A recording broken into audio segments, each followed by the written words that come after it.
তোমার এই সুন্দর পায়ের জন্য নুপুর আনছি, নুপুর। এই নুপুর পরে তুমি আমার চারপাশে ছম ছম ছম ছম করে হাঁটবা, আর আমি ভাববো আমার জানটা আমার পাশেই আছে। ঠিক আছে? সুন্দর হয়েছে না? অনেক সুন্দর হয়েছে জান, থ্যাংক ইউ। যাও জান, একটা কামের কাম করছি, বউয়ের পায়ে নুপুর লাগাইছি। সে আসতে লাগলে শব্দ বা মার ধরা খামু না। এই এই এই, নুপুরের শব্দ পাইছি, বউ আসতেছে, পরে কথা কই। জান না, চা খাও। জানছো হ্যাঁ। এই নুপুর কই? বাবা চমচম শব্দ করতেছে, লক্ষ্মী জানা। ঠিক আছে, পয়সা পড়ছিল, পরে কথা কই। শিলামের জান, কেমন আছো তুমি? তুমি তো আমার সাথে দেখাই করো না। আর শোনো, বউয়ের পায়ে কিন্তু নুপুর লাগাইছি, বউ আসলে টের পাবো, আর আমাদের ধরতে পারবে না। এই বউয়ের নুপুর শব্দ পাচ্ছি, পরে কথা বলি। শিলা জান, জান হ্যাঁ? আজকে কি রান্না করবো? ইলিশ, কবুতর আর ট্যাংরা মাছ। আচ্ছা ঠিক আছে। নুপুর কই?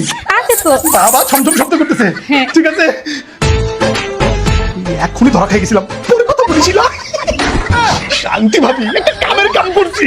আরে ও শোনেন না, বউয়ের পায়ে নুপুর লাগাইছি। বউ ভাবছে ভালোবাসে দিচ্ছে, কিন্তু না, আমি তার পায়ে ঘন্টা লাগাইছি যাতে। আমি ভাবছিলাম তুমি আমার ভালোবাসায় নুপুরটা পরাই দিছো। হ্যাঁ, তুমি আমার গলায় ঘন্টা লাগাইছো না, যেন আমি ছমছম করে আসলে তোমার সব কথা বলো তুমি রাখতে পারো, আমার কাছে যেন ধরা না খাও। শোনো, চোরের 10 দিন, গৃহস্থের 1 দিন। আজকে খাই।